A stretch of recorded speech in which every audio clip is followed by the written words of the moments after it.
Hello everyone, welcome to IAS Origin. This is Anubhav Deepani, faculty at IAS Origin. आज का जो हमारा वीडियो है वो ज्योग्राफी का सबसे पहला वीडियो होने वाला है। जैसा कि हम सभी लोगों को पता है कि ज्योग्राफी, फिजिकल ज्योग्राफी और ह्यूमन ज्योग्राफी दो अलग अलग पार्ट्स में कैटेगराइज होती है, जिसमें वर्ल्ड फिजिकल ज्योग्राफी में हम जियोमॉर्फोलॉजी, क्लाइमेटोलॉजी और ओशनोग्राफी पढ़ते हैं, और वहीं ह्यूमन ज्योग्राफी में हम लोग agriculture, minerals, transportation, migration etcetera चीजों के बारे में पढ़ते हैं।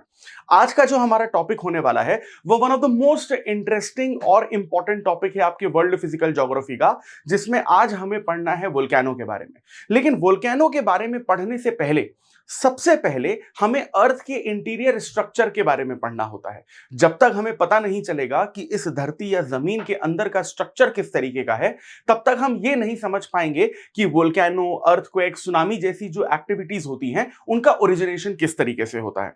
समझने की कोशिश करते हैं। यह है हमारे अर्थ के इंटीरियर स्ट्रक्चर का एक पार्ट।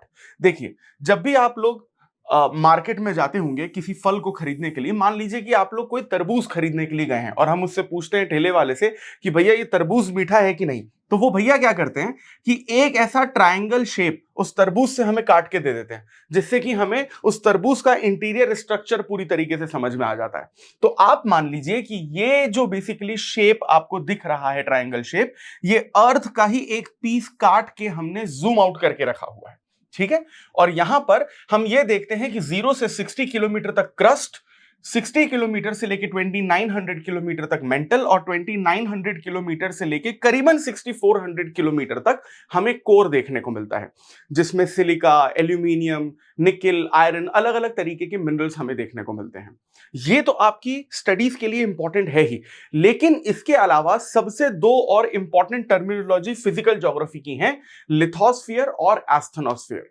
इमेजिन करिए कि आप लोग इस वक्त जहां बैठे हैं या खड़े हैं वो 0 किलोमीटर है, यानी कि वो मीन सी लेवल है। मीन सी लेवल का मतलब यह है कि आप समुद्र के स्तर के एकदम पैरेलली 0 किलोमीटर पे खड़े हैं, क्योंकि अगर आप 0 किलोमीटर से ऊपर हो गए तो फिर तो आप सीधा पहाड़ों में पहुंच जाएंगे, और अगर आप मीन सी लेवल से नीचे चले गए तो इसका मतलब यह है कि जो समुद्र का पानी है वो आपको डुबा देगा। यानी कि जो आपके सी का लेवल है उसी लेवल पर आप खड़े हैं, उसे हम कहते हैं मीन सी लेवल, यानी 0 किलोमीटर।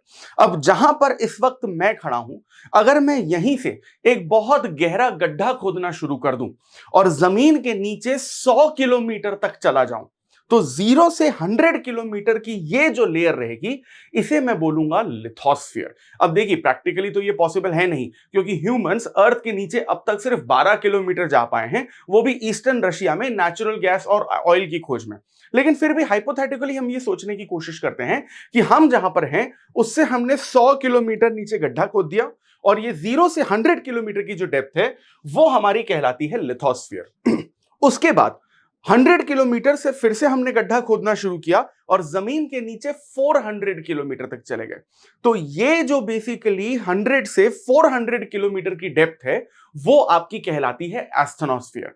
अब ये लिथोस्फीयर और एस्थेनोस्फीयर जो है ये अलग अलग स्टेट के होते हैं। एग्जाम्पल के तौर पे लिथोस्फीयर जो होता है वो होता है पूरी तरीके से ब्रिटल, यानी कि सॉलिड, यानी कि ठोस। लेकिन जो एस्थेनोस्फीयर है वो ना ही ब्रिटल होता है और ना ही वो लिक्विड होता है, वो ब्रिटल और लिक्विड के बीच का होता है, जिसे हम लोग कहते हैं प्लास्टिक। लेकिन जब मैं प्लास्टिक शब्द की बात कर रहा हूं तो आपको कंफ्यूज नहीं होना है, जैसे कि ये आपकी एक प्लास्टिक की बोतल है तो ये इन्वायरमेंट वाला प्लास्टिक है। So IAS origin is coming up with the new UPSC GS batch, जिसमें आपको लाइव क्लासेस, रिकॉर्डेड लेक्चर, आपको बहुत सारा एक्सेस में मिलेगा, हार्ड कॉपी मटेरियल जो आपके घर तक आपको पहुंचाया जाएगा, डाउट रिजोल्यूशन क्लासेस और टॉपर सेशंस और आंसर राइटिंग जैसे बहुत सारे फीचर्स हैं। सभी फीचर्स को डिटेल में जानने के लिए डिस्क्रिप्शन में जो लिंक दिया गया है उसे क्लिक करिए और आईएएस ओरिजिन के ऑफिशियल नंबर पर कॉन्टैक्ट करिए। ज्योग्राफी वाला प्लास्टिक अलग होता है, जिसे हम लोग सेमी सॉलिड या सेमी लिक्विड के नाम से जानते हैं। जैसे एग्जाम्पल के तौर पे आपका टूथपेस्ट, अब अगर आप अपने टूथपेस्ट को अपने हाथ पे इस तरीके से निकाल देंगे तो क्या वो बह जाएगा? नहीं, यानी वो लिक्विड तो नहीं है। लेकिन अगर उस टूथपेस्ट को मैं दूसरे हाथ से इस तरीके से दबा दूं तो वो दब भी तो जाएगा, यानी वो सॉलिड भी नहीं है। तो यानी कि आप जो क्रीम लगाते हो, आप जो जेल लगाते हो, आप जो टूथपेस्ट यूज करते हो, या फिर गाड़ियों में, पुर्जों में, इंजन में जो हम लोग ग्रीस लगाते हैं, ये सारे के सारे एग्जाम्पल होते हैं आपके सेमी सॉलिड या सेमी लिक्विड या प्लास्टिक के। अब आपको यहां पर एक चीज ये इमेजिन करनी है कि आपका जो लिथोस्फीयर है, जो 0 से 100 किलोमीटर है, वो एस्थेनोस्फीयर पे इस तरीके से टिका हुआ है। यानी लिथोस्फीयर ऊपर है, ये मेरा राइट हैंड, और एस्थेनोस्फीयर नीचे है, यानी कि ये मेरा लेफ्ट हैंड। अब ये जो हमारा ब्रिटल लिथोस्फीयर है, इस एस्थेनोस्फीयर के ऊपर टिका हुआ है, तो हाईएस्ट चांसेस हैं कि यहां पर ये लिथोस्फीयर इस एस्थेनोस्फीयर के ऊपर फ्लोट करेगा। कैसे फ्लोट करेगा? अब इमेजिन करिए कि मैं यहां पर फ्लोर पे खड़ा हूं, तो मेरा जो पैर है या मैंने जो जूते पहने हुए हैं वो लिथोस्फीयर है, और मैं इस फ्लोर पे खड़ा हूं और ये मेरा फ्लोर एस्थेनोस्फीयर है। अब अगर मैं घसीट घसीट कर इस फ्लोर पे चलता हूं तो क्या मैं फिसल रहा हूं? बिल्कुल नहीं, क्योंकि मेरे पैर और फ्लोर के बीच में फ्रिक्शन क्रिएट हो रहा है। इसकी वजह से मैं स्लिप नहीं हो रहा हूं। लेकिन अगर इसी फ्लोर पे मैं ग्रीस फैला दूं, जो हम लोग गाड़ियों में इस्तेमाल करते हैं, तो मेरा पैर फिसल जाएगा? बिल्कुल फिसलेगा, क्योंकि फिर मेरे पैर और फ्लोर के बीच में जो फ्रिक्शन था वो पूरी तरीके से खत्म हो चुका है। सेम कंसेप्ट यहां पर भी लगेगा लिथोस्फीयर और एस्थेनोस्फीयर में। यानी कि लिथोस्फीयर है सॉलिड और एस्थेनोस्फीयर है आपका सेमी सॉलिड, और इस वजह से इन दोनों के बीच में फ्रिक्शन नहीं होगा। तो लिथोस्फीयर एस्थेनोस्फीयर के ऊपर जब टिका है तो लिथोस्फीयर इस तरीके से एस्थेनोस्फीयर के ऊपर फ्लोट करेगा। अब ये बात तो समझ में आ गई, लेकिन अगर ये लिथोस्फीयर एस्थेनोस्फीयर के ऊपर फ्लोट कर रहा है तो ये लिथोस्फीयर तो 100 किलोमीटर की डेप्थ का है, तो क्या ये 100 किलोमीटर की डेप्थ पूरी तरीके से खाली होगी क्या? बिल्कुल नहीं, इसके अंदर कुछ ना कुछ तो भरा ही होगा, और इसके अंदर जो चीज भरी हुई होती है उसे हम लोग कहते हैं प्लेट्स।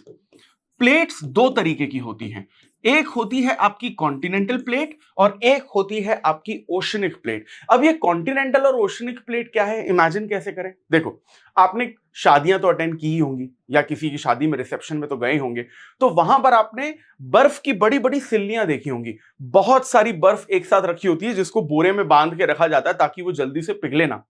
तो इमेजिन करिए कि जो बर्फ की बड़ी बड़ी सिल्लियां हैं वो एक्चुअली में पत्थर की सिल्लियां हैं या फिर बहुत लंबी लंबी टाइल्स हैं, वही प्लेट्स होती हैं। लेकिन उन प्लेट्स को आप हजारों किलोमीटर लंबा, चौड़ा और मोटा इमेजिन करिए, और ये जो दो प्लेट्स होती हैं ये इस 100 किलोमीटर की डेप्थ के लिथोस्फीयर के अंदर होती हैं। अब जो प्लेट ग्रेनाइट की बनी होती है वो कॉन्टिनेंटल प्लेट होती है, और जो प्लेट आपकी बेसाल्ट की बनी होती है वो आपकी ओशनिक प्लेट होती है। यानी कि जब लिथोस्फीयर एस्थेनोस्फीयर के ऊपर फ्लोट करेगा तो इस लिथोस्फीयर के अंदर जो प्लेट्स हैं वो भी तो आपस में हिलेंगी। एग्जाम्पल के तौर पे समझने की कोशिश करिए कि ये जो प्लास्टिक की बोतल है, मान लीजिए कि ये लिथोस्फीयर है, और जिस ये मेरे हाथ पे रखी हुई है ये है एस्थेनोस्फीयर, और इस प्लास्टिक की बोतल के अंदर जो पानी है मान लीजिए कि वो है कॉन्टिनेंटल प्लेट और ओशनिक प्लेट।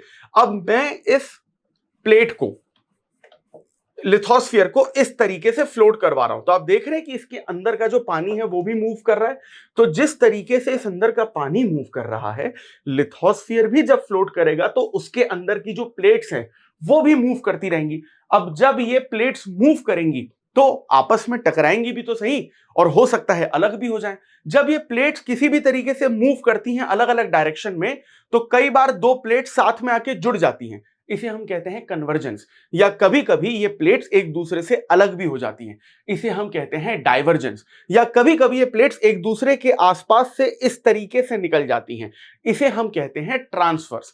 तो मान लीजिए कि अगर इसी सिचुएशन में अगर आपकी एक कॉन्टिनेंटल प्लेट और एक ओशनिक प्लेट, ये रही आपकी कॉन्टिनेंटल प्लेट और ये रही आपकी ओशनिक प्लेट, अगर ये एक दोनों प्लेट्स एक दूसरे से टकरा रही हैं, लिथोस्फीयर के अंदर कन्वर्जेंस हो रहा है, तो यहां पर क्या होता है कि जो ओशनिक प्लेट है वो कॉन्टिनेंटल प्लेट के नीचे चली जाती है। क्यों? क्योंकि ओशनिक प्लेट बनी है बेसाल्ट की और कॉन्टिनेंटल प्लेट बनी है ग्रेनाइट की, और जो बेसाल्ट है वो ग्रेनाइट से ज्यादा डेंसिटी वाला होता है। यानी कि ज्यादा भारी या ज्यादा वजन वाला होता है। तो इसमें जो ज्यादा वजन वाली, ज्यादा भारी वाली, ज्यादा डेंसिटी वाली प्लेट है वो हल्की प्लेट के नीचे चली जाएगी। भाई जब हम लोग एक बाल्टी में एक थोड़ा सा पानी भरते हैं और उसमें 10 रुपए का सिक्का डालते हैं और 10 रुपए का नोट डालते हैं तो 10 रुपए का सिक्का डूब जाता है, लेकिन 10 रुपए का जो नोट है वो तैरता रहता है ना, वो इसीलिए क्योंकि सिक्का भारी है और वो डूब गया। ये चीज यहां पर भी होगी कि ये प्लेट भारी है तो ये कॉन्टिनेंटल प्लेट के क्या चली जाती है, नीचे। अब जैसे ही ये नीचे जाती है तो इस ओशनिक प्लेट के अंदर आपको बहुत सारे मिनरल्स देखने को मिलते हैं। और दिक्कत क्या है कि वो जो मिनरल्स हैं वो बेसिकली लिक्विड में कन्वर्ट हो जाते हैं। क्यों? देखो, आपने लोहे को पिघलते हुए तो किसी न किसी यूट्यूब वीडियो पे देखा ही होगा, या फिर गोल्ड को भी हम पिघलाते हैं। कैसे? उसको हम लोग बहुत ज्यादा टेम्परेचर प्रोवाइड करते हैं। अब जब ये ओशनिक प्लेट इस कॉन्टिनेंटल प्लेट के नीचे सबमर्ज हो जाती है तो यहां पर बेसिकली क्या होता है कि इस ओशनिक प्लेट को बहुत ज्यादा टेम्परेचर प्रोवाइड मिल जाता है या प्रोवाइड हो जाता है। इसके दो रीजन है। पहला रीजन, जब भी हम अर्थ के नीचे 1 किलोमीटर अंदर जाते हैं तो हमें बेसिकली रेडियो एक्टिव मिनरल्स देखने को मिलते हैं, जैसे हमें यूरेनियम, थोरियम एटसेट्रा चीजें देखने को मिलती हैं।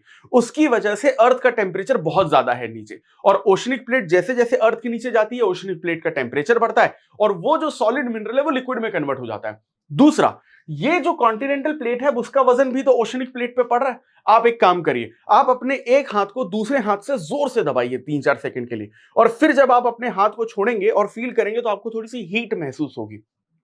ये नॉर्मल बेसिक फिजिक्स है कि जब आप किसी एक चीज पर दूसरी चीज का बहुत भारी वजन डाल देते हो तो उसका टेम्परेचर भी बढ़ जाता है। अब यहां पर ये जो बेसिकली मिनरल था ये लिक्विड में कन्वर्ट हो जाता है, और ये जो लिक्विड में मॉल्टन रॉक बन जाता है इसे हम लोग कहते हैं मैग्मा।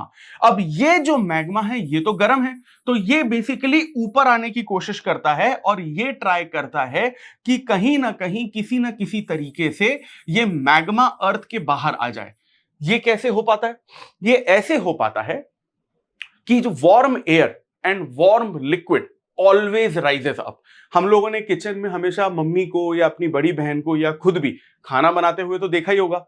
तो जब हम एक कुकर लेते हैं या फिर उसमें दाल या चावल बनाते हैं तो उसके अंदर एक भाप बन जाती है, यानी एक गर्म हवा बन जाती है, और फिर वो ऊपर की तरफ उठती है, इसलिए तो कुकर की सीटी बजती है, because warm air and warm liquid always rises up. और यहां पर ये वार्म लिक्विड भी ऊपर की तरफ उठता है, और जैसे ही ये ऊपर की तरफ उठता है तो ये मैग्मा अर्थ के सरफेस के बाहर निकल जाता है। और जब ये मैग्मा अर्थ के सरफेस के बाहर निकल जाता है तो उसे हम लोग कहते हैं लावा। और जैसे ही ये लावा अर्थ के सरफेस के बाहर निकल जाता है उसे ही हम लोग कहते हैं वोल्केनिक इरप्शन। अब जब ये लावा बाहर निकलता है तो इसमें अलग अलग तरीके के फिजिकल फीचर्स भी आपको देखने को मिलते हैं, जिसमें आपको वोल्केनिक माउंटेन भी देखने को मिलता है और जिसमें आपको वोल्केनिक प्लेटूज भी देखने को मिलती हैं। लेकिन इसके बारे में हम लोग वोल्केनिक वाले पार्ट 2 में बात करेंगे, ठीक है? क्योंकि इस वीडियो में इतनी कॉम्प्लिकेशन आपके लिए काफी है। इसके आगे के physical feature we will see in the next video. और अगर आपको इसके दूसरे पार्ट में भी वोल्केनो से कौन कौन से फिजिकल फीचर बनते हैं अगर आपको वो समझना है, so for that please stay tuned with IAS origin, like share and subscribe this channel, जो आपकी यूपीएससी सिविल सर्विसेज एग्जामिनेशन की जर्नी को और भी आसान बनाएगा। I will see you in the next video. Thank you very much.